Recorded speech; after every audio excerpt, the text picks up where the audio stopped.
સાહોલ શાળાના આચાર્ય નિલેશભાઈ સોલંકીના માર્ગદર્શન હેઠળ પ્રાથમિક શાળા સાહોલ તેમજ પ્રાથમિક ઇલાવકુમાર શાળા વચ્ચે ધોરણ 6 થી 8ના બાળકો માટે ટ્વિનિંગ કાર્યક્રમ યોજવામાં આવ્યો હતો.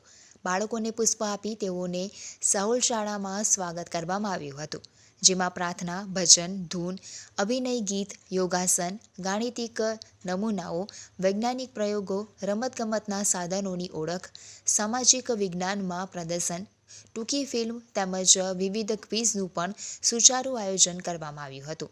બાળકો વિવિધ રમતો રમ્યા હતા. અંતે સૌ બાળકો પૌષ્ટિક નાસ્તો કર્યા બાદ કાર્યક્રમને પૂર્ણ જાહેર કરાયો હતો.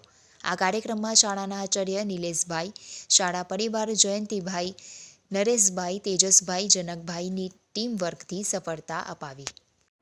નમસ્કાર. આચાર્ય શ્રી પ્રાથમિક શાળા સાહોલ નિલેશભાઈ સોલંકી આજરોજ અત્રણીય પ્રાથમિક શાળા સાહોલ તેમજ પ્રાથમિક કુમાર શાળા ઇલાવ વચ્ચે ટ્યુનિંગ કાર્યક્રમ યોજવામાં આવ્યો હતો, જેમાં 6 થી 8ના બાળકોએ ભાગ લીધો હતો. પ્રાથમિક શાળા સાહોલના બાળકોએ ઇલાવ કુમાર શાળાના બાળકોને પુષ્પ આપી તેઓનું સ્વાગત કર્યું હતું. પ્રાથમિક શાળા સાહોલમાં વાર્ષિક દરમિયાન થતી પ્રવૃત્તિઓનું નિદર્શન કરવામાં આવ્યું હતું, જેમાં પ્રાથમિક કુમાર શાળાના બાળકોએ ભરપૂર લાભ લીધો હતો. અત્રેની પ્રાથમિક શાળા સાહોલમાં ચાલતી વિવિધ પ્રવૃત્તિઓ જેવી કે ગણિત વિજ્ઞાનના નમૂનાઓ, વૈજ્ઞાનિક પ્રયોગો, રમતગમત, સામાજિક વિજ્ઞાનના નિદર્શન જેવી તમામ માહિતી બાળકોને આપવામાં આવી હતી.